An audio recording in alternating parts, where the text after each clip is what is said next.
Welcome to the Liberty Flames podcast channel. Time now to introduce you to the Flames making news on the court, the field, and in the classroom. Welcome into a special edition of the Liberty Flames softball show. We're going to start off with Head Coach Dot Richardson. And Coach, welcome to the program first off. Thank you very much. Honored to be here, Jamie. Let's do it. It's this time of year is so much fun. And I know we talked all through that FIU series about, would the team be motivated? They knew they were going to be the number one seed. There really wasn't anything left to play for. And boy, I was asking those questions for no reason at all because they looked motivated that entire weekend. 3 shutouts. Really couldn't have played much better against FIU. So you guys have a ton of momentum heading into the tournament now. Well, they love to play the game. When you love to play the game and you love to play with the players that are all around you, with your teammates, when that culture is built, it's a lot of fun to watch. What about those 3 games impressed you? I know we talked about the fact that it'd have been easy to kind of look forward a little bit to the tournament. But what about either side, offense or defense, impressed you? Well, I definitely think defensively we got better. I also think that the goal is to always strive to be better. But I was really pleased with some of the power hitting we started to have with the breakthroughs, like you saw with Bryn, you saw with Jesser. Roupe getting her 20th home run, which was a goal that she set for herself this year, way back when. Pitching, I thought, was very solid. It was great to see that. But I think the biggest thing is the team coming together and just playing for the love of the game. It was just fun to see that. And then if runs were given up, then guess what? There's no panic. We have time to do it. And we had the shutouts as well. So I think that was pretty fun. But pitching is good to see Escobar get a little more in the circle. Really pleased with Yoder and Baki, what those 3 are doing for us. Yeah, it seems like everybody is kind of coming to form at the time that you want. You always want to peak at the end of the season, and it seems like that's happening, right? You're right. What about this team? And you've had some great teams over the years. Yeah. Last year's team was a great team, but what about this team? I don't know. It feels like there's just a little something different about this year's team. Well, this is without a doubt the strongest overall talented team. In fact, we have 2 players that are on the bench that are ready to get into pinch hit at any time. And I think the difference, the transfer portal, we were able to get players that we didn't go seeking after, but actually sought after us. And when that happens, when you have players that are where they want to be and they're not looking to be somewhere else, that's a lot of fun. And so when you bring last year's team together, sprinkling in what we were able to bring this year, as well as last year's returners with the experience they got 1 out away from super regionals, that is an amazing formula. And it's been great to see them continue to just really dominate a lot. But we've had our lows as well. And I started to see that happening once we had some injuries. We had a month without our starting shortstop and our number 1 pitcher. And so we're able to fight through that, give everyone a little bit more experience. And now, as you see where we're at, we are younger in the shortstop position right now, and we still have some injuries with our number 1 pitcher, but she's at a point where she can, she can throw the ball and feels confident about it, getting the results she's expecting. And then at short, given the experience of Jemiah, it's been great to see that. And I think offensively, she's going to start making a move, being more comfortable being out there. Conference USA tournament, 6 teams, so you guys got to bye. First and second seed don't have to play the first day. And now you know that you're going to be playing La Tech as they had a dramatic win against New Mexico State. The difference between, I guess, I don't want to say rust because it's not been that long. You just played on Sundays. It's not really rust, but the momentum of having a game played as opposed to the opposite of that of getting an extra day of rest. Well, you have to be aware of the momentum that La Tech has. They do have a game under their belt with a victory, and they won it in an exciting fashion. And when that happens, you start believing. right? That, oh, anything can happen. It was the bottom of the seventh. And they were down, they had 2 home runs, coming back to win. So for us, we cannot play flat. We have to be excited, but they also know, La Tech knows we swept them. We won all 3 games. So there's this side of, okay, we did it, and we have this momentum, but it's Liberty. And we like when they say, but it's Liberty. So Liberty, we show up, it's gonna be a lot of fun. Your squad is staying, not that it's important which hotels, but you guys are staying at a hotel. Jacksonville State's also staying at this hotel. Last night, there was something that happened in the pool of the hotel that transcends the game of softball. Can you tell us from your perspective of kind of how that came to be and what went down? Well, no matter what happens in the tournament and postseason, the greatest victory of all is when we accept Jesus Christ as our Lord and Savior, and we want to profess it through our baptism, right? So accepting Jesus Christ as our Lord and Savior, then to be baptized in the name of God the Father, Son, and Holy Spirit, buried in the likeness of his death and raised out of the water in the likeness of his resurrection to walk a new life with him. That open profession is like, it's just the joy. I mean, the Holy Spirit was taking over. That's all I have to say. When we came to this hotel, I thought we were the only team that was here from the tournament. And I saw 3 players. I thought they could be players sitting in the lobby on a couch, but didn't think much about it because I was like, they kind of looked like their shirts say Jack, J-A-X, State, right? So I decided I'm going to go up to my room first, check in the room, and then come back down when the bus finally gets here, right? So as I was going up the elevator, just before it closed, one of these players who's on the couch from Jacksonville State came into the elevator, and she looked at me and said, I would like to get baptized, and a few of my teammates would like to. And we thought, who better than the coach of Liberty? Would you be willing to baptize us? Wow. And I was like, absolutely. And in the back of my mind, I think, I've never baptized anyone before. But what an honor, right? What a blessing. So I gave her my phone number and I said, I'm not sure when we can do it, but it looks like tomorrow when every team is here for practices. Maybe that's going to be the best time. So I gave her my number, but didn't hear anything the next day. And we, as God works, our bus for practice goes right next to another bus, and it was Jacksonville State's bus. As our players were getting out to go to practice, about 4 or 5 of them were like, Coach, I want to get baptized tonight too. And they knew about it because I had just mentioned to a couple of them how a Jacksonville State player asked me to baptize them. Wow. And I was like, okay, let's do it, right? So I'm thinking there's going to be 5, 6, 7, to baptize. And then I really start praying like, Lord, give me the words to say, help me to be prepared for this moment that's for you, right? So as I get out of the bus, they're the Jacksonville State coaches. And I said, hey guys, I'm not sure if you are aware, but one of your players asked me to baptize her and maybe a couple of her teammates, but I haven't heard from her. So I don't know if she lost my number. I'm not sure, but if you don't mind on the bus, if you could ask and see who it might be. And they said, sure. Well, next thing you know, during practice, I get a text from Ella Pate, P-A-T-E. And Ella goes, I'm the one that was in the elevator asking to be baptized. How about tonight? Our team is going to eat from having dinner from 6 to 7. How about after that? I said, well, we're having dinner as a team from 7 to 8. So how about 8:30? And then she's like, perfect. So meanwhile, I'm like, okay, Lord, please, give me the words. Can you make sure the pool is even open? Can you make sure there's not a lot of kids in the pool?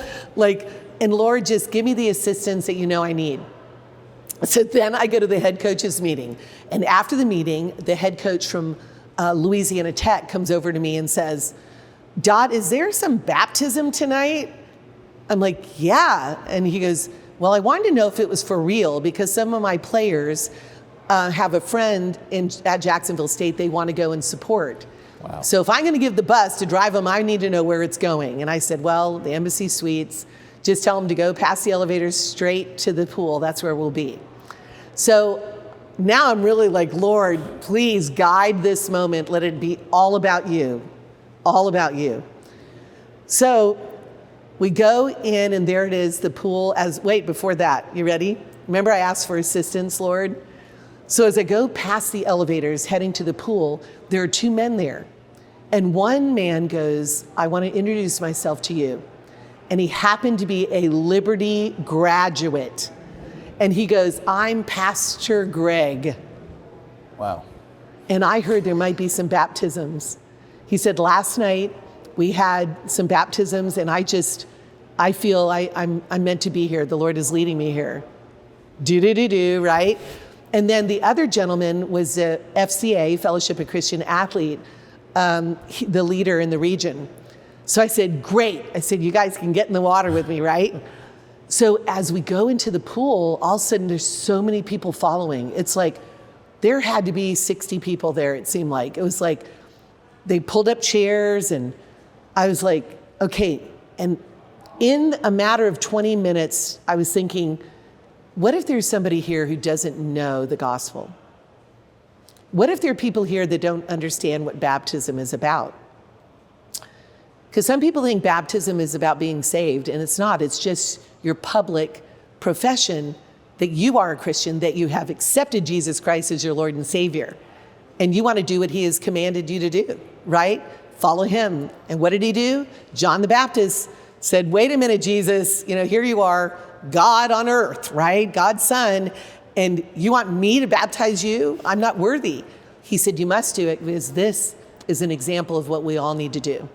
So it was all about, I started praying, Holy Spirit, take over. So shared the gospel, was able to speak to all of them. And even though there was music going on, it really didn't seem like the Holy Spirit took over.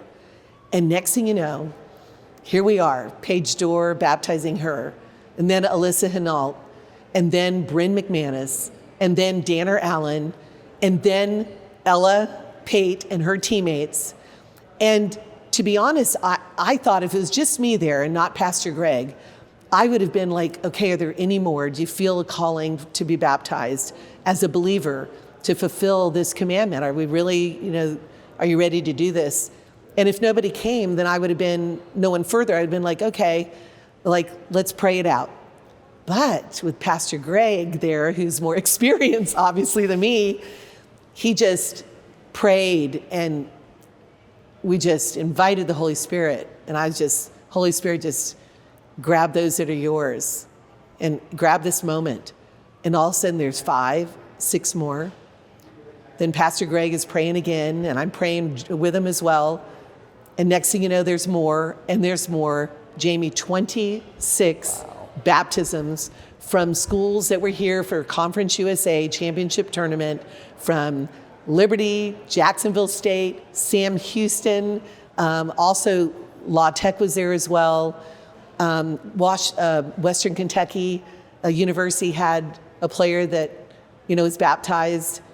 The Holy Spirit is moving, without a doubt, and we were the vessels that were used to just grow the kingdom and grow the exposure, and to let these young women say, be bold, because you know who you are, because you know whom's you are, right? Who would have guessed that no matter what happens on Saturday, that the biggest victory of the week was going to be in the pool at the Embassy Suites in Bowling Green? Victory in Jesus. And I let them all know this is the greatest victory. We're going to be competing against each other, and we should. God has given us the gifts and the passion to do it. But do not worship the sport of softball. Let softball be our worship back to the Lord. And as we come together in baptism right here, how awesome is that? Let Christ use you. Let God, the Father, Son, and Holy Spirit just use you to the point where you just grow his kingdom and be bold in your profession of your faith. So amen to that. I don't think there's a better way to close our conversation than that. We'll be following you guys all weekend, of course. Win another championship. Let's get to the regionals. Let's get to the supers. Let's get to Oklahoma City and make this a year that we'll never forget. God's got a plan, and no matter what it is, we're trusting him. He is faithful. And for all of you listening, just keep seeking him. God bless you today and always. And go Flames. And more importantly, just go God. He's making it happen. Coach, we appreciate your time. We're going to take a break. When we come back, we're going to have some of Coach Dot's players coming on that won some of the many awards. Oh, and I got to congratulate you as well, Coach of the Year. I almost let that slip by without saying congratulations. Well, thank you, but it's really Coaching Staff of the Year. God has blessed me with so many amazing, talented coaches, non-coaching staff, supportive staff. When you're at Liberty, you get everything you need.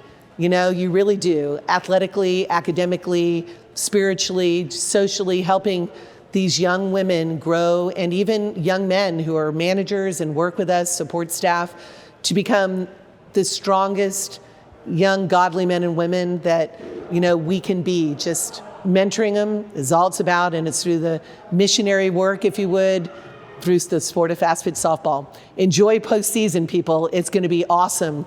Don't turn away. You are not going to want to miss what's happening. Outstanding. We'll be back with the rest of the show right after this timeout here on the Liberty Flames Sports Network from Van Wagner. What's important isn't that Freedom First has been in business since 1956. What's important is how we've been doing business since 1956.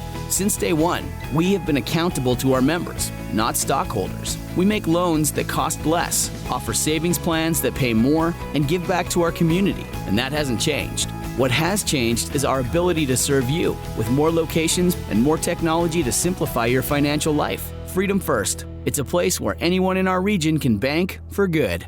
Lynchburg Nissan is jumping into March Madness with full court press savings. Right now, save $6,100 off MSRP. Lock in rates as low as 2.39%. And get up to 130% of fair KBB value for your trade. And because we believe in driving with confidence, every new Nissan comes with our 1,000,000-mile powertrain warranty. That's peace of mind for the road ahead. Don't miss these slam dunk deals. Visit Lynchburg Nissan today or shop online anytime at lynchburgnissan.com. Home of the 1,000,000-mile warranty. Turn up the heat. Foster Fuels is a proud partner of Liberty Athletics. Fostering warm moments for 100 years, Foster has been providing exceptional propane and gas services throughout Central Virginia and surrounding areas. From propane to fireplaces and tank installs to tankless water heaters, Foster does it all. Visit fosterfuels.com or download the app to order fuel, pay your bill, and more. Get the customer service you deserve and turn up the heat with Foster Fuels in the Liberty Flames. Earthlight Mid-Atlantic, your trusted solar and energy efficiency experts. With a focus on honesty, education, and excellence, they light the way to savings, home comfort, and a greener future. Educating homeowners about the power of solar and energy efficiency is their winning game plan. Give Earthlight Mid-Atlantic a call today at 434-200-9716 or visit erepower.com.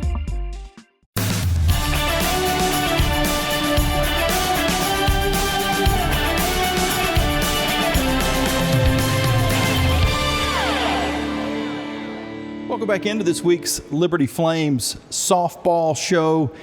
I'm now joined by Rachel Roupe. And Rachel, first of all, welcome to the show. Thank you for having me. And secondly, congratulations on Conference USA Player of the Year. Thank you. Thank you. Was that a shock? Was it a surprise? Was it an expectation? Well, I mean, the expectation was kind of there. The last 2 years I got preseason Player of the Year, so I really wanted to have that for myself and to actually, preseason doesn't really mean much, so I wanted to live up to that expectation. But yeah, I mean, I tried not to pay attention to it throughout the year, and then our last game on Sunday when regular season ended, I looked at the stats just to see where I was at, and I was like, okay, I could get this maybe. So that was kind of how that went. It's a competitive conference. I mean, there's a lot of great players that play in Conference USA. Yeah. How would you compare CUSA to ASUN? Oh, it's way better competition. I think this year compared to last year in general has been a lot better as well. New Mexico State, competitive. La Tech, another competitive team. They beat good teams. Even FIU had a really good start, beat some good teams. I think they beat FAU, if I recall. So there's some teams that had some decent wins. Middle Tennessee was a strong team, and to see them not in this conference or tournament was kind of surprising. But they beat Mississippi State as well. So it was definitely a lot more competitive this year, just between the two Conference USA years I've been here. But from ASUN, for sure, this is way more competitive.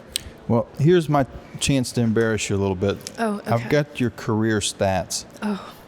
So freshman season, 2022. Does it seem like That sounds forever ago. Doesn't it? And you were kind of post-COVID, so you didn't have to deal with most of that stuff. Yeah, most of it. Then you also didn't get the extra year, so No. I guess maybe you would have rather dealt with it to get the extra year. I guess that's kind of a give and take. But so your first season, 60 starts, pretty much started the whole season. I mean, a couple of games you didn't, but so you were out there all throughout the year, 162 at bats, 8 home runs, 45 RBIs.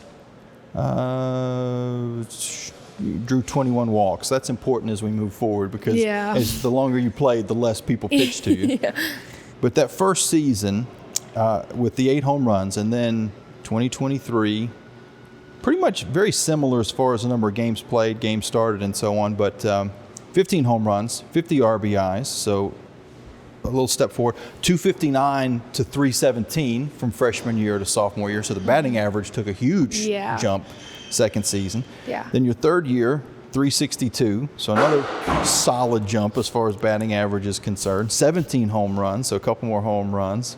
Few less RBIs, but in the same neighborhood, 42 RBIs. And then this year, 385 average. 20 home runs, which I believe that brings you to I'm looking at it, 60 for your career, which is a really cool number to have. 63 RBIs, and if we look at the number of times the last 2 seasons that teams have walked you, it's 48. Of course, we're not done with this season, 36 already this year.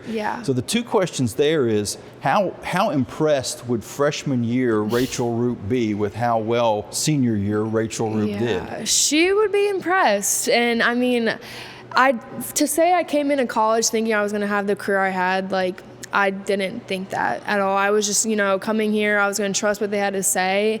But, like, actually living it out and being able to be better than myself every year. Like, we are our biggest competitor. And so being able to outplay myself every year has been so much, like, it's been so cool to see. And it's like thinking back to my freshman year and looking at my senior year, like, it's crazy. It's honestly. The second question I would ask freshman Rachel Roupe was, would you believe that by the time your senior year that you would have almost, let's not quite say a Barry Bonds, but that teams would walk you with runners in scoring position, like that they respected you that much that they would be willing to put the game-winning run at first base? Yeah, I mean, are you talking about the UTEP or New Mexico, all the games? I feel like there's been a few games. Few games, I mean, honestly, being in the position, you're like, are they seriously doing this? Because, like, I mean, I still look at myself, I'm like, I'm human, and, like, this is a game of failure, but I'm like, this is insane. Like, they're going to put the winning run on the base. I'm like, I'll take it. But it's just, like, it's really cool to see, but it's also awesome because we have a batter behind me now, Bryn, who executes, and she feeds off of them, like, intentionally walking me. So I know if, like, they're doing that, I'm like, okay, the girl behind me, like, this is firing her up. Like, she's going to get it done. So, like, it's honestly awesome. What's the line between frustration of not seeing pitches sometimes? Because even when they don't flat out intentionally walk you might not see a good pitch to hit an entire at bat. What's the frustration level between there and then going, all right, well, like you said, there's girls behind me. I can get on base. I can run the bases pretty good. We certainly saw that out at UCLA. We'll talk about that in a minute. But like, where's kind of the line between, well, I want to be frustrated because I want to hit the ball, but yet know that it's good for the team? Well, I mean, our big focus is, like, knowing your role and not being selfish and, like, playing for each other. So, like, although it is frustrating, and it's more so frustrating the fact that, like, I see so many balls and not strikes, and then, like, if I let a strike go and I'm like, oh my gosh, like, that gets me more irked. But honestly, like, if they're gonna walk me, it's like, it's just awesome knowing that I'm on base and I'm gonna score, and we're gonna, like, it doesn't just take me to get the job done. And so, like, I just try not to be selfish about it and just make the moment happen, whatever that has to be. I've got a job for you. Okay. You need to hit a home run before you strike out again. And then that way you would have the same number of home runs as strikeouts for your career. Oh my goodness. Which is unbelievable, because when you think of home run hitters in Major League Baseball, let's just use that as an example. And I'm sure softball's the same case. You think that they usually strike out 3 times as many as they hit home runs. Yeah. Yeah. And so that the limited number of strikeouts, probably of all the things that you've accomplished in your career, when I'm standing there watching a game or broadcasting a game and you get 2 strikes on you, I don't really feel too worried because you just don't strike out a lot. What is it about your approach that allows that? Well, my 2-strike approach is very simple, and like I try also, like, the pitcher's human as well, and they're gonna make mistakes, especially a 3-2 count. Like, I'm like, okay, I have 2 strikes on me, but she's not trying to walk me, but she's also not trying to get a hit. So it's like I'm either gonna hunt this strike she's gonna throw me, or I'm gonna get walked. And so situations like that, and then I don't know, just with 2 strikes is a different mentality. Like, you're not trying to get out, and you're just trying to get a quab, and you're trying to be aggressive. And I think there's just like a different mindset from 2 strikes to like no strikes or 1 strike, because you're not trying to get out. Like, you're protecting, you're getting what they're giving and spoiling pitches, and just, you know, like you open your zone just a little bit. And so I feel like that helps me just be successful with 2 strikes.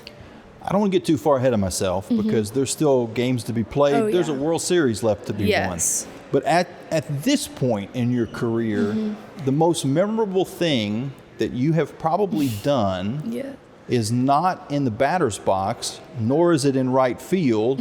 It's a wide turnaround third and eluding a tag to win a ball game. For those that don't know and what we're talking about, walk us through that. What happened? Well, I was intentionally walked at UCLA. Well, they were throwing around me, and I got walked because I think I had a single and a home run that game. And so I got walked, and somebody laid a bunt down. Was it Crane? I'm pretty sure it was Crane. Somebody laid a bunt down. I moved to second, and we had a pinch hitter come in, Casey Machado, and she executed a perfect ground ball to left field, and I full sent. I was like, I'm going, like, this is history on the line. So I literally was like, I'm going. I took the widest turn ever on third, and then I slid home, and that was the go-ahead run for us to beat UCLA. What did you see as you were coming to home? Because you kind of had to avoid the tag. Yeah, I mean, I saw their catcher, like, get the ball and kind of move in the way, but I was like, I'm just going to make the widest turn ever and, like, just swipe my hand in. And so when I saw the umpire, like, yell, safe, I just, like, chucked the dirt. I was like, this is awesome. Because, like, I'm not super fast, and, like, base running isn't, like, my specialty. So, like, being able to, like, see myself, like, thrive in a different area on the field was, like, just fun. Yeah. That was an all-time moment. I mean, that's one that they're going to show at Liberty for years and years to come. In this day and age now with transfer portal and NIL, I mean, college athletics is so different. Even when you got here, and I think that was kind of the beginning, but it's changed even a lot in the last 4 years. But certainly you go back to pre-COVID, it was a different landscape. But since then, the amount of times, I mean, you look at some rosters and you see somebody who's transferred and they've played at 4 schools in 4 years. Yeah, it's insane. And so that's, you know, I don't, that's an extreme case, but there's certainly, it's getting to be average that everybody transfers once during their career. What has kept you at Liberty for 4 years? Well, I just believe that, like, when God gives you a good thing, like, you don't always have to go seeking for something better, because the grass is just, like, not always greener. And we've had multiple girls, and you have KK from LSU, Woodard from Alabama. We had Sierra Kirsten from Michigan. We had Reagan Barrett from Washington, and I'm sure I'm missing some. But, like, we've had girls come into our program from those schools that are schools that people would want to transfer to, and it's like they love it here, and they're like, it's way better. And I have just a coaching staff that believes in me, and, like, that alone allows me to play freely. And, like, if I went to another program and I had a staff that didn't believe in me, I don't think I would be able to produce the way I've produced all 4 years here. And so I think just, like, you see my numbers get better every year, and it's not necessarily that I'm just, like, on off season, like, completely changing things and getting super strong. And I think I'm just finding, like, peace and freedom, and my coaches give me that, my teammates give me that, this program gives me that. And so I knew that I was going to thrive and become a better player and a person outside of softball. And so that's why I stayed, because I just don't always think that because you have something good given to you that you need to go find something even better. And so that's why I stayed. And that's no knock, because you mentioned some some great human beings in that conversation that did transfer. Yeah. And I think maybe I should have worded the question even a little bit more differently, because usually you see the mid-major type programs where, like you said, you kind of go try to find the grass that's greener on the other side. And it's not always. I mean, sometimes there can be success had when that happens. But that's a really cool answer to a very awkward question that I asked you, because I know that, if you talk to some guys on the football team, you talk to basketball players, you talk to the more, the high-end sports as far as NIL money's getting thrown around. And if I'm in that same spot, I have a hard time turning down what some of these guys are taking to transfer to the Ohio States and the Floridas and the North Carolinas and the Dukes of the world. I mean, I get it where I'm, as you can tell, I'm in basketball mode. I'm thinking of all the basketball schools. I guess Ohio State is more football, but I get it. But it is so cool to see a story of someone who has stayed at Liberty and had just, as we looked at the stats, just a continuing stair step of success during your career. And you've seen a lot of great players while you've been here too. You mentioned some of them just during that conversation, but you've played around some extremely talented girls. Yeah. So, and also to go back on that, like the scheduling that we have here, it's just as good as another program. The facilities, like everything here is like a school that people try to transfer to. And so like that's another thing as well. Like I'm not missing out on playing the Oklahomas and the Alabamas and beating them and doing stuff like that, because we're doing that as well. And it's like, why not Liberty? Why not do that and be a part of something and leave your legacy somewhere, instead of trying to go somewhere that there's already 20 of you there. Like be different and change a program. And that's kind of the mindset that I've always just had. If we go back a couple of weeks, it was senior day, and it was kind of an interesting situation because senior weekend, it wasn't the last home weekend, so you kind of had to go through those emotions twice. Oh, yeah. When you played your final game at well, as a matter of fact, we talked afterwards, the final game there, and there's a little bit of an emotion there, but on the day that you guys were recognized as far as senior day, talk us through kind of that after the game when the ceremony is going on, because you've got who all was with you? You've got an outstanding support system. My mom, I had so many people in the stands for me, like my grandparents from both sides, my cousins, like my friends from high school, like all there. So, but obviously I can't walk out all 30 people. So it was my mom, my dad, and my boyfriend. And I just knew like that would be just small group, that was what I was going to leave it at.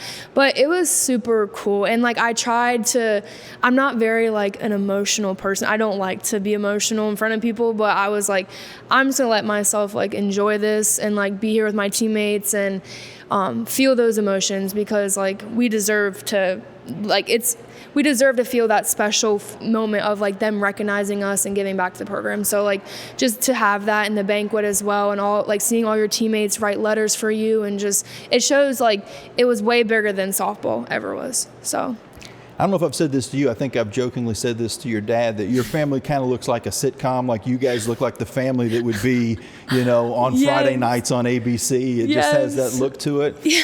And I was kind of wondering who was the best athlete in the family, but I think I figured it out. I think it's your granddad, because he made a great catch. Oh, I know. I saw that happen in the stands. I'm like, I'm going to hear about this for the next year.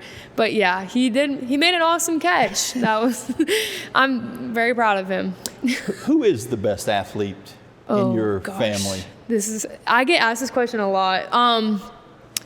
My dad, I think, was the best, out of our core group. My dad was the best athlete. My mom was also an athlete. I don't know. I don't remember how, I don't know how good she was. She was a state champion though. Okay. And she claims that she was very good. So I'll just say that she was an athlete too. But yeah, I think my dad played baseball. He was really good at it. And I'm built like my dad, and I feel like I just got a lot of my athleticism from him. And you pitched some. Oh yeah. Was that not kind of what you originally recruited to do? Yeah, pitching got me here, but that's what got me here. That's all it's with that. But I did pitch, and I I committed here when I was a freshman in high school, and so after I committed as a pitcher, I just loved hitting in outfield, and then the rest was history. Were you still pitching your senior year in high school? Yeah, and so my senior year of high school was when I got bicep tendinitis in my shoulder, and I tried to like pitch through it, but then like every time I would pitch, I was like, this hurt, like it just hurt. And so when I got here to Liberty, I was like, there's an outfield spot open, and I wanted to compete for that spot, and I wanted to hit. And so I talked with the coaches, and like they said if they needed me back in the bullpen, then like I can do that. But that was kind of that. When was the last time you threw a legitimate pitch? The last time I threw a legitimate pitch, so my freshman year we got here, we scrimmaged the first 2 days, and I warmed up in the bullpen with Devin Howard was catching me. And then that was like my last like full on go. Like I'll still like windmill here and there just to like do it, but like actually like, I might be going in the game pitch was that, and that was it. And Devin was catching. Yeah. Yep. Things changed. So you never know. God's plan is God's plan, not mine. What was the biggest transition for you when you came to Liberty as far as on the field, off the field? Like what was the biggest thing that you had to kind of adapt yourself to? Yeah, I mean, one, it was just being around like the faith part all the time. I feel like I went to a public school, and like I had great friends growing up, and just my family, like we went to church and stuff, and we believed. But like I think coming to Liberty and like being around that all the time, and like learning that there are a lot more people stronger in their faith than me, that was kind of like an adjustment period. But what was so awesome about our team was that there were other girls in that boat, and Dot made sure to like have Bible studies and help teach us. So like that was kind of like where my faith kind of adjusted being here. And then I think just, getting in routine. I'm a person of like habit, routine, and like when things are a little bit out of whack, like I'm like homesick or like uncomfortable. But once like I found my set group of friends here, like it's just been awesome ever since. And I love like being around other driven people. I think throughout high school, I really didn't have like other friends trying to pursue being D1 athletes and stuff. And so like being around 25 to 30 girls that like wanted it just as much as me, like I loved that. Like I loved waking up for weights, being at practice all day. Like I loved that. When you talk about the faith side of things, you just never know when a blessing can come out of the blue. And there certainly was one of those last night. Yeah. And the last place you would expect is the hotel pool. In Bowling Green, Kentucky. Yeah. Tell us about that. Well, I had zero intention on being baptized yesterday. I think I was just going to be like support my teammates, and there was only about six girls from like total from Liberty and La Tech and Sam Houston, Jack State. Like total out of everyone, there were 6 girls I want to get baptized. So I was like, of course I want to go support my friends and like be there for them. And then they were like, and I was baptized as a baby, and I went through confirmation. I went to a Methodist church growing up, and so I went through confirmation, all of that. But like I wanted to have a baptism that like I couldn't recall and remember. But like I was very hesitant because I was like, I don't know. Like I knew I wanted to be baptized, like I wanted to have that, but like I was like, none of my family's here. Like I didn't even tell them I'm doing this. Like, oh my gosh. And so after they had done like the 6 girls or maybe 7, I don't know, the pastor in the pool was like, and I know there's one person in here that just like knows they want to get in the pool. And I was like sitting there, and the whole time watching these girls like express their faith, I was like, this is a great opportunity. Like my time at Liberty is winding down. Like I'm with the coaches in the pool that like brought me close to the Lord. Like this is like would be perfect. And so I was like, you know what? I'm that one person, I guess. So I like got up and I went down in the pool, and I just got baptized. And then from then on, there was like 20 other girls that also did it. So it was just like, it was so cool. There was one girl that me and my teammate, like it was one of her good friends, and we were like praying that she would like get in the pool. We're like, please do it, please do it. And she ended up being one of the last girls to get in. But like just seeing God like answer your prayers like that, like right there in a moment like that, it just like showed how good he is and like how real he is. And there's stories like this that have happened before, but just every time something this moving happens, and whether it be in a pool in Bowling Green, Yeah. or whether it be in an ice tub on Liberty's campus after a soccer practice, Yeah. or whatever. It just it catches you a little bit. Yeah. And can you appreciate this even more now, your senior year, as you said, kind Yeah. of now that you're looking at your career coming to an end? For sure. Like, I know that I'm, like, the peace that I've gotten playing and just all of that has come from the Lord. And every year that I've been at Liberty, I've grown my faith, and not saying that God got in the box and swung the bat for me or made these catches or made a slide, but he gave me the confidence and the peace to do so. And just the more I've grown in my relationship with him, the better player I've become, just because I'm playing for a bigger purpose than myself. And so it's just so cool. So I just felt in that moment, you play in front of all these girls, and you do well and everything, give it to the Lord and express that. And so we're going to leave a couple of spots open because there's still games to be played. But Yeah. So we'll say the top 5, but we'll leave 2 spots okay. left. And we already know, as of right now, probably UCLA is number 1. So Yeah. we'll say the top 6. What are, say, 2 or 3 other moments that you're always going to remember? Well, I'll say this because it was 2 games, beating Alabama twice. I think that was just fun because, especially having a teammate that Bennett was at Alabama, and to beat them twice, it's always awesome. Another win, I think Clemson, when we played them at home at the time, I think they were ranked 5th or something, and we played them at home, and they were beating us. I think we scored, how many runs did we score in 1 inning? 4? Yeah, we were going into the 7th inning. We were down by, Joe knows. It's awesome that he's right there. Yeah. I think we were down, and man, Crane hit the walk-off, and it was so much fun because you got to see your potential in a team. And I mean, okay, there's more games. Can I say a couple more games? Okay. Sure. LSU, so much fun because, we have KK, one of my best friends, we needed to beat them once, and that was awesome. And you had a pretty big part in that too, if I remember right. Yeah, I did. But I hit a home run, which was awesome. But I think Elena made this crazy catch. We were in the last inning. They had runners on. But it was just the adrenaline. It was so much fun. And then Georgia, beating them, even though it didn't end up our way, just coming out that strong in a regional was awesome. And then we've beat Georgia twice in my career. That double play as well, and the Georgia game was fun. Was pretty amazing too. That was fun. And I know I'm getting into little tiny details that not everybody's going to remember, but you don't usually make a catch along the fence line and are able to turn that into a double play. That was pretty cool. I was they always tell us be heads up, look for the next play. We have people always covering bags even if runners aren't there to make sure they're not going there. You always have to think what's next, but while remaining present and still doing the first job of catching the ball. And so when I saw her going, I was nice, we're gonna get this out too.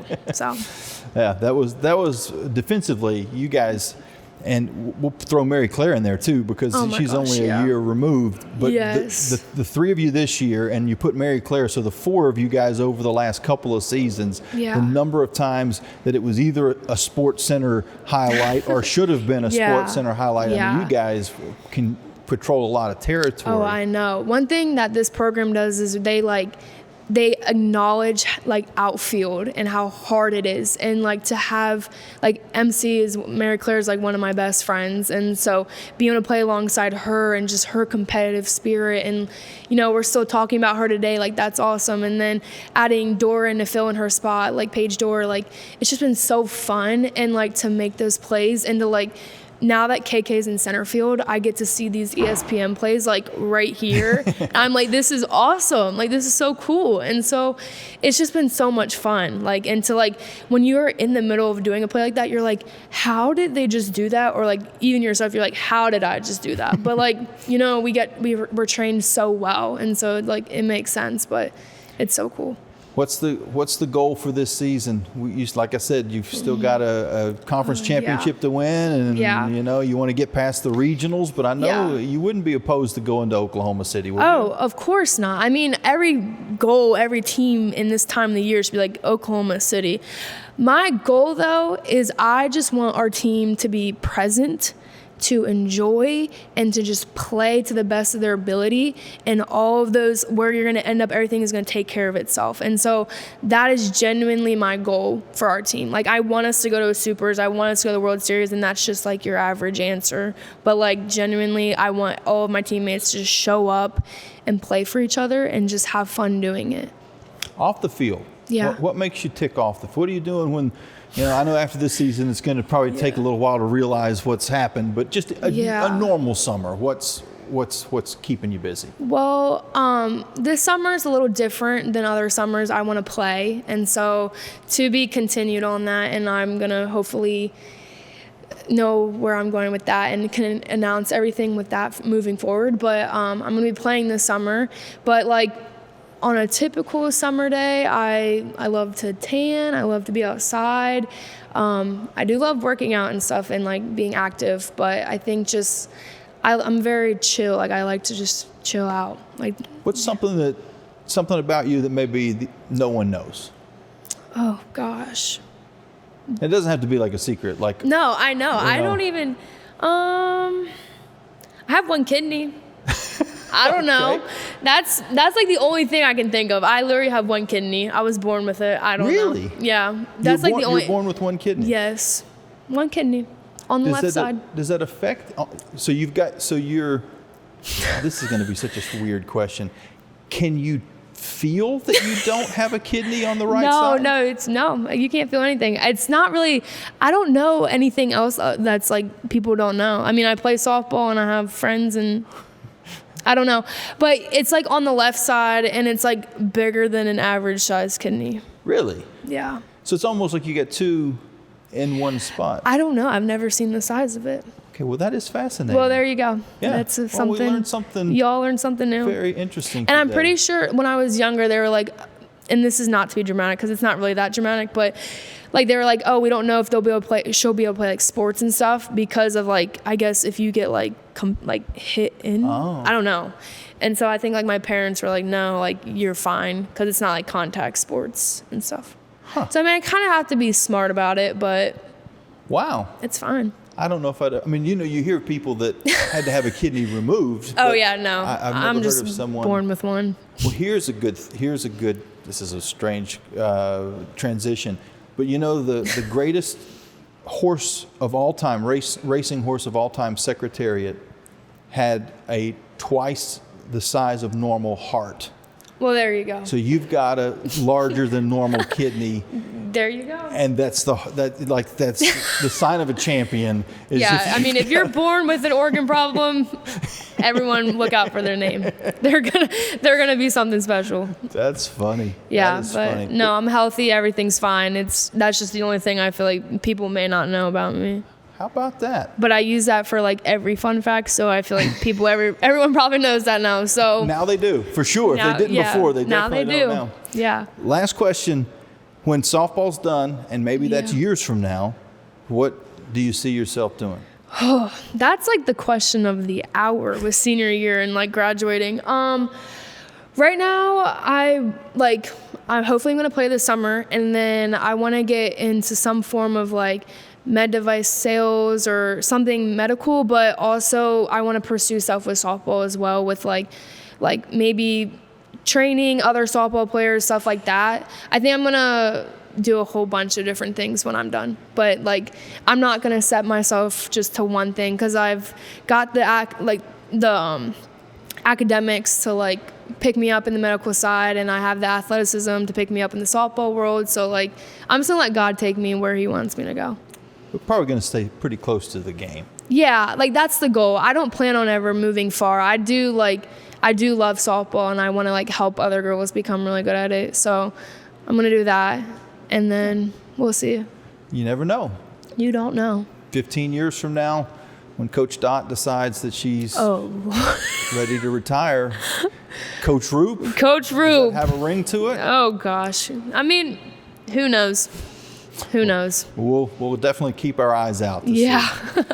Well, thanks for coming on. It was a fun conversation, and thank you for having me. Wish you the best of the rest of the way. And, thank you.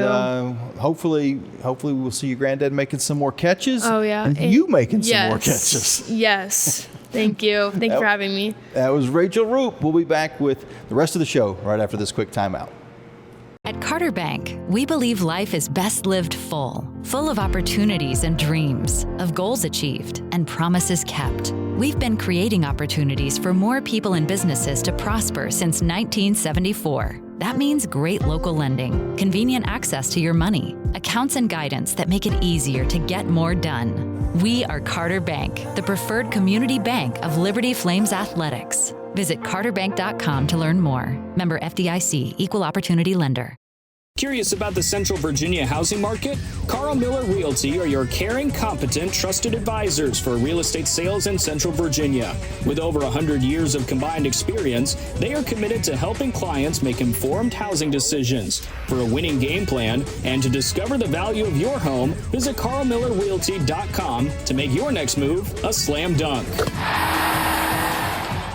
Thompson Brooks Insurance has been serving Virginia for over 40 years. Helping individuals and businesses with their insurance and investment needs. The team at Thompson Brooks is experienced in understanding life and health insurance, Medicare, and retirement planning. Thompson Brooks Insurance can be reached at 434-385-8500 or online at thompsonbrooksinsurance.com. Thompson Brooks Insurance, planning today for tomorrow. Century Exteriors offers exterior home renovations, including but not limited to gutters, roofing, siding, home additions, and much more. Century Exteriors makes the process seamless. Call 434-239-6722 for a free on-site estimate or visit centuryexteriors.com and Century Exteriors on Facebook and Instagram. Century Exteriors is a proud supporter of Liberty Flames Athletics.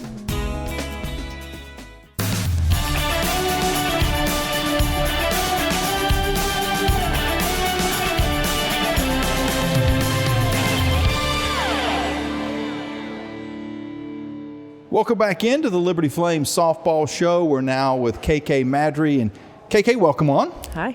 Hello. And congratulations on All Conference. You guys have a lot of members of the All Conference team, first team, second team, player of the year, coach of the year, newcomer of the year. Mm-hmm. It's a talented team. Is this the most talented group that you've been around? I would definitely agree. A lot of our coaches and our players also have been saying the same thing all year. Even like just in practice, it just seems like just different culture, just a different mentality and everything. And you guys play a schedule that allows you to, well, here's a good example. You're going into the Conference USA tournament, and by all accounts, I think anybody who's an expert in the world of softball, they would say, Liberty Flames softball is a lock. They're going to the regionals no matter what happens in the tournament. Now, that's not to say that you guys don't want to win another trophy and you don't want to, take that home on the bus with you. You're playing for a title, no question about it. For sure. But you're locked in. There are very few what you would call mid-major teams in the country that can go into their conference tournament with that assurance. There might be a couple that go, well, if we make it to the championship game and we lose, we got a chance that we might get in. But most, they got to win. Mm-hmm. They got to win their conference tournament to get in. But that shows the schedule that you guys play and the fact that Conference USA is a good conference in general as well. So you're not really losing any RPI position when you play conference games. But you get some really tough battles outside of conference. Virginia, Virginia Tech, Duke, North Carolina. How helpful is that schedule now at this time of year? I think it helps a lot because with bigger teams, they get to play Power 5 schools all throughout the year over and over and over again. And I feel like with our team, if we were able to play a 3-game series against all these top teams every single week, no telling what we would be ranked. So it's good that we're able to play as many good teams as possible when we have to play the considered lower ranked teams who are in our conference. Even though I think a lot of teams in our conference are really good and they could beat any other team on any given day if they're given the opportunity. But I definitely think our coach did a great job of setting us up for success and being able to get in that competitive mindset, especially when we go into postseason and we have to play those same kind of teams. I'm going to speak of myself as a fan in this regard, but how spoiled are we as fans that you finished up the year with 3 conference losses, which is amazing, And after each of those 3 games, I was bummed out. You know, like I thought, they should have swept this series. They shouldn't have lost that game. Are we that spoiled now that you can go 23-3 and be disappointed? Oh, for sure, because we feel the same way. We feel like we shouldn't lose a game, especially in our conference, just with all the talent we have on our team and knowing that we can go out and beat even better teams, so-called. But, that's the way softball works. Sometimes even when you're on your best game, someone else is always on their best. So then it's just a battle. And I think baseball and softball, maybe more than any other sport, one person could just have a great day and carry their team. And if that is a pitcher, then it definitely can be the case. And even a fielder, it could make 3 or 4 unbelievable plays, hit 2 home runs, and all of a sudden the team that wasn't really supposed to win the game wins the game. So individual efforts can overcome good teams on a specific day of the week. What's your favorite memory from your time at Liberty so far? Because you've had some Sports Center memories that not everybody has that opportunity to go. This is one of my favorite memories, and I can show you by going back and looking at this clip that was on Sports Center. Yeah, I mean, I feel like mine are more more like team related. Just last year, us losing the first game in the conference tournament. And when something like that happens, you could tend to get down on yourself and you're like, oh, maybe we're not as good as we thought we were. Or having to go back and play this many games and it's hot. You're like, is it really worth it if we know we'll probably still get a bid somehow into the tournament or and all the selection show and stuff.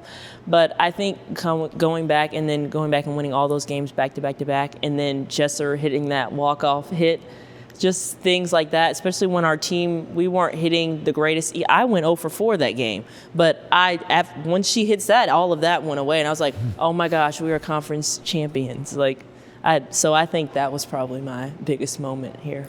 And you guys were in a hole in game 2 as well that you had to dig out of just to get out of the eventually out of the losers bracket. Exactly. That was maybe one of the great comebacks as far as being in a hole in a bracket and get out. That's why it's great that softball's double elimination. You know, you can have one hiccup and it not end your tournament. You mentioned the selection show. So I need to ask this before we move past last year's tournament. That was a wild experience with plane delays and everything that you're watching the selection show. You're seeing your name hit the board in the airport in El Paso in some just little conference room that they put you guys in? I don't know where they found that room at. We walked all to Timbuktu, I feel like, just to get to it. Was that, I mean, you'd been a part of selection shows before, so it wasn't like it was the first one, it's the only one or anything like that, but it was still pretty crazy that. Yeah, I feel like with Liberty, we tend to have bad luck with random things. Something crazy is always happening when we travel somewhere and we're not in Lynchburg. So we hate having to go somewhere else. We're like, there's some bad juju here. We can feel it going on. And that's what happened. But, I mean, a lot of people wanted to go home because we knew we'd have to leave probably the next day after that to go to the regionals. So, but, I mean, I don't know. I'm more like a calmer person when things like that are happening. I'm kind of like, it is what it is. If we get home, we don't.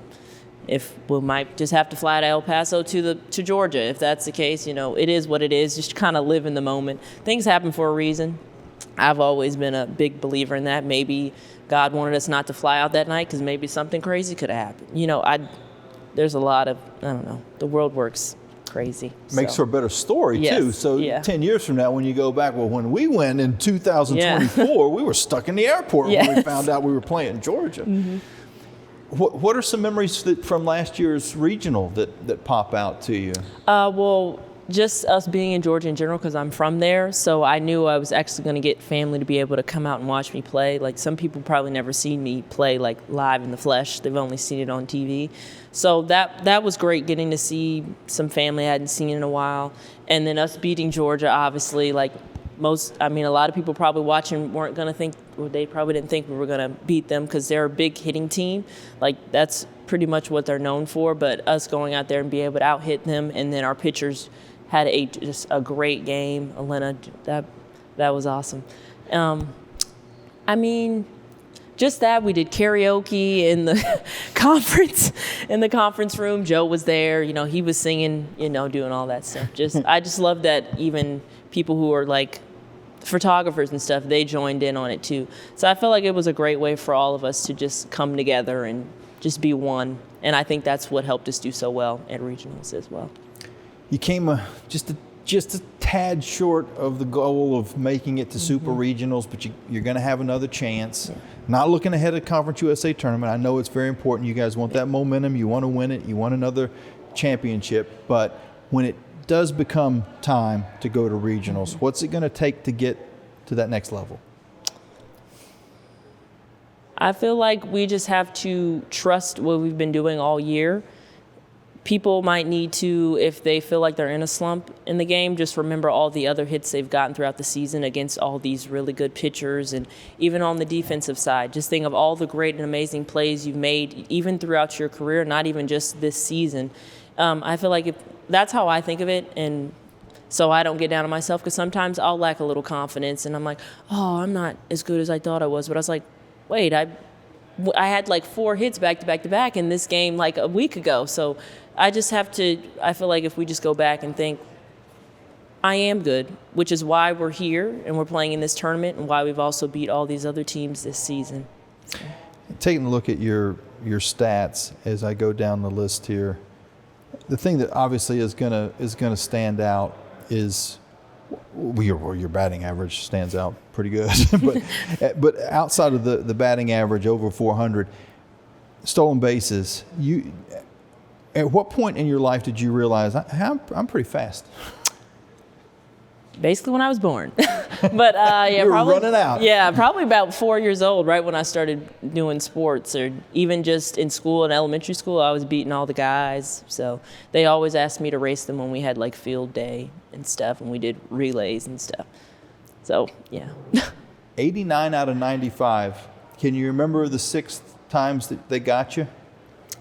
Kennesaw State, I think Louisville. That was a rhetorical question, but I wasn't expecting you to. Well, it's just like, because I think about those over and over again. I'm like, I can't believe they got me out. Like, I did something wrong, obviously. I must have left late or something. But, I mean, some of them, they did a good job on their throws. I can give them that, but I don't know. But I think I only really remember 2 of them.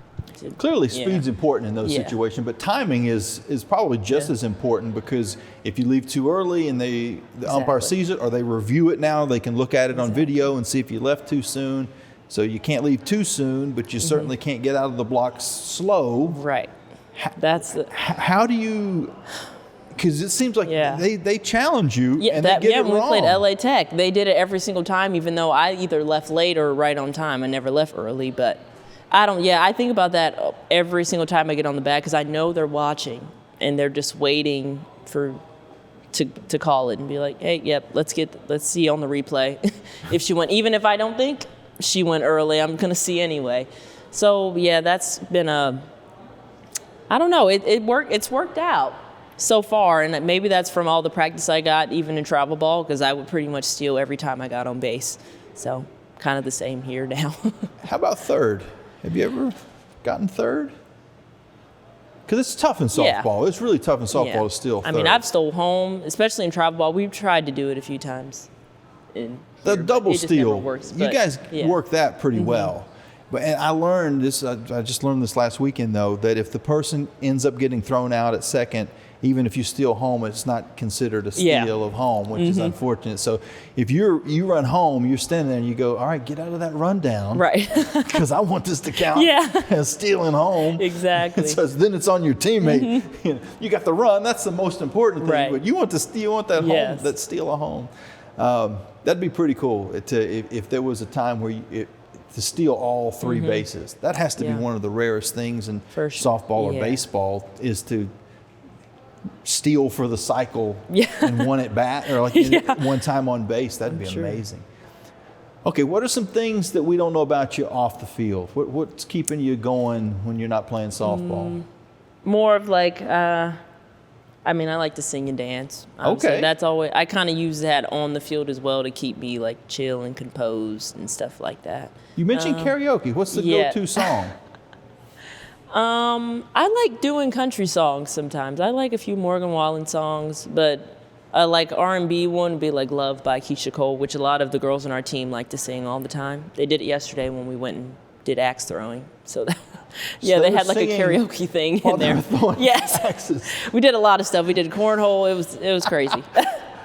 So, okay, this is a fun group to be around. And I think we've learned that you're in the middle of a lot of the excitement usually. Yeah. Who else? Like, who is your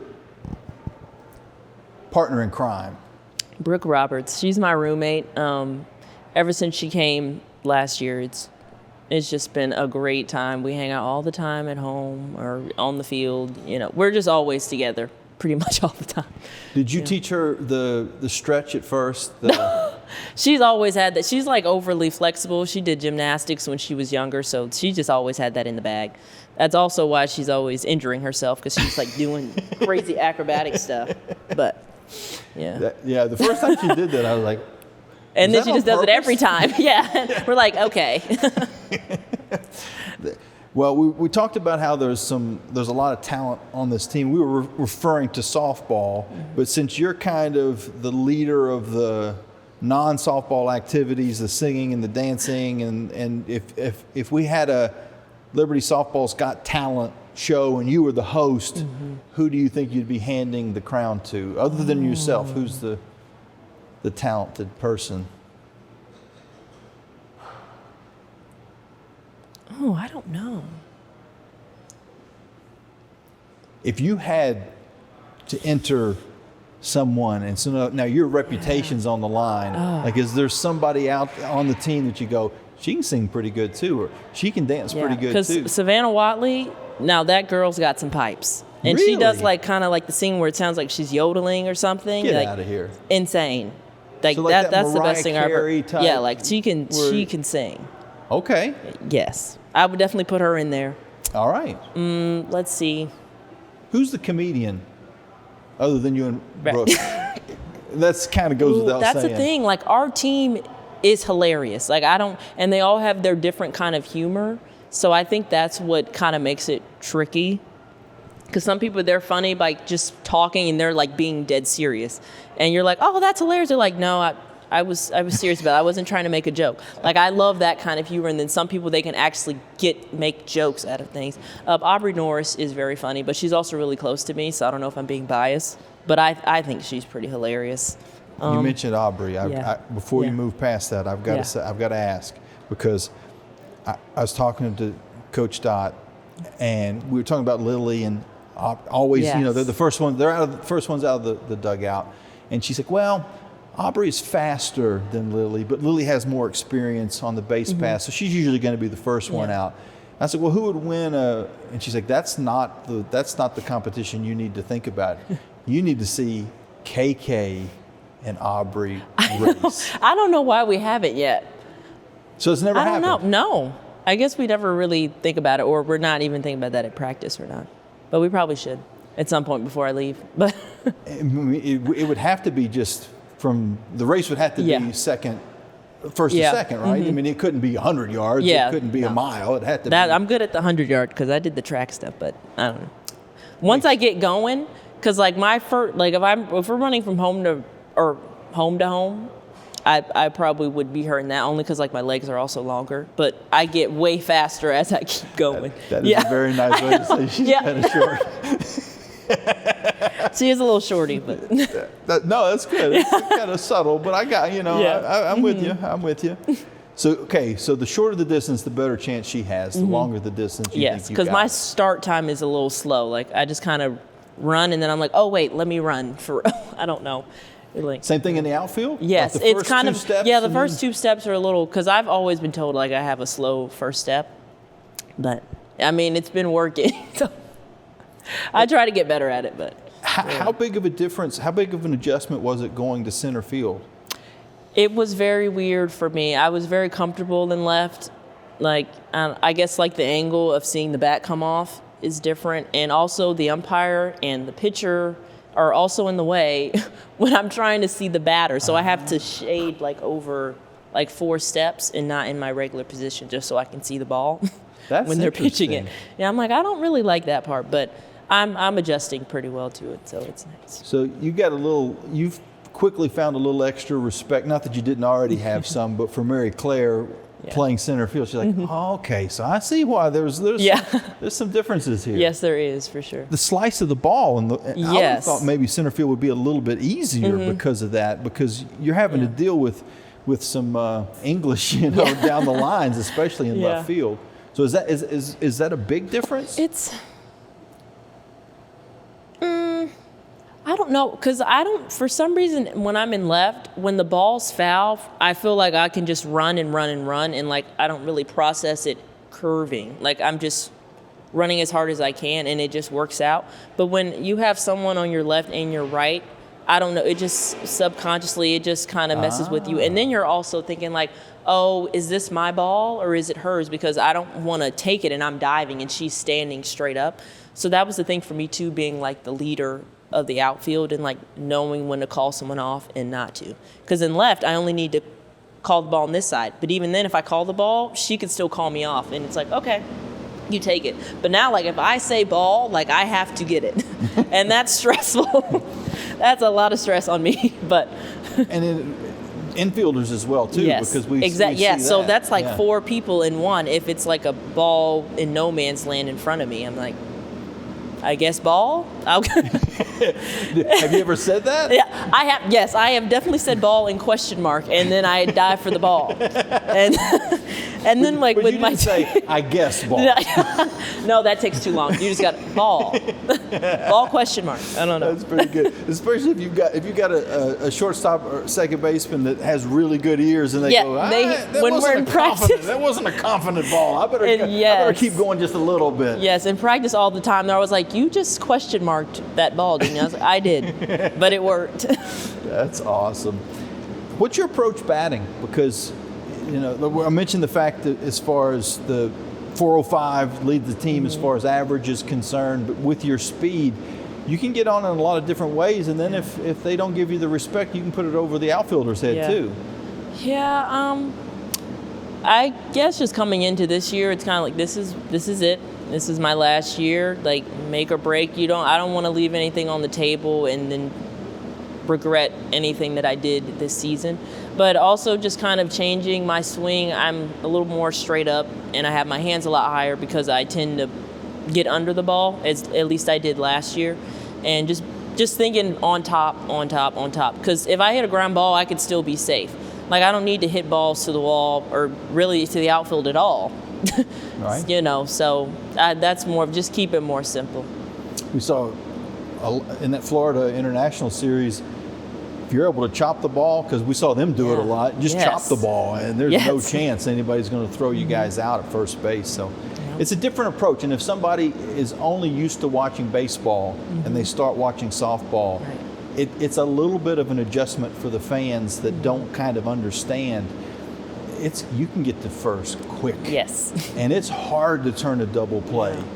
So, and your team has done that this season, probably above average the number of times that your middle infield has been able to turn 2 on somebody. Every once in a while we've had it, done to us too, but most of the time it's like a line drive. Yeah, it has to be a super quick, hard hit, something like that. Yeah. Well, what's something about KK that we don't know yet? I feel like you're kind of an open book. I'm very open. Everyone knows pretty much anything about me. I don't know. We know your talents. We know we know what you enjoy doing off the field. What's after softball? What are you going to do when softball's done? I plan to go to radiology tech school or maybe PA school. It just all depends. It's just very hard to get into those kind of programs because thousands and thousands of people are applying to schools and stuff like that. So, but I think also me being an athlete, that might help me get in there. Because a lot of people love athletes because we're good at teamwork and time management and things like that.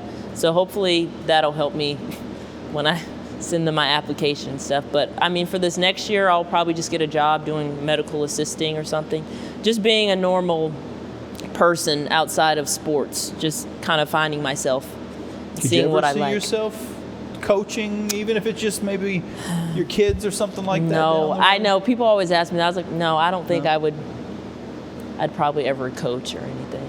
Well, I mean, softball's fun, it's cool, but it's not like for me personally, it's like not my entire life. And I'm not like, I'm only here in college to play softball. It's like, it was kind of a reverse thing when I was growing up. Like, I'm playing softball so I can go to college and get my degree. And then I ended up just loving softball also in it. So it was like a 2-for-1. Hey, that works out. That's perfect. Mm-hmm. Well, I'd be remiss if I didn't let you at the end talk us through senior day and your support group that comes out, and you've got a great group of family and friends that make a lot of noise when they're at the ball games, or make a lot of noise on social media whenever Sports Center top 10 plays show up. Yes. Oh. So who all was with you on that day? It was my mom, my dad, my brother, his wife, my nephew, my aunt, my uncle, my other aunt, and my brother's friend, like childhood friend, like growing up. So he's basically like my bigger brother as well. And then my boyfriend. So, yeah. Little tear at the end of the day. I'm not trying to make you feel bad, but there is a lot of talent in that senior class, and seeing you guys walk off the field. Oh, my grandma was there. I cannot forget my grandma. Oh no, you better not. No. It was just so many people. I was trying to think of the picture that we took, and I went in that order. Well, I'll admit that I had a little tear in my eye when I saw you guys graduate, because this is a class that has won a lot of softball games, but you still got some softball games to win. Mm-hmm. So take it as far as you want. Let's regionals, super regionals, World Series. Sky's the limit. Mm-hmm. It is. Yeah. Well, thanks for coming on today, and we look forward to following you all the way to Oklahoma City. All right. Thank you. You've been listening to the Liberty Flames podcast. Join us next time as we visit with those making Liberty Flames news on the field, on the court, and in the classroom.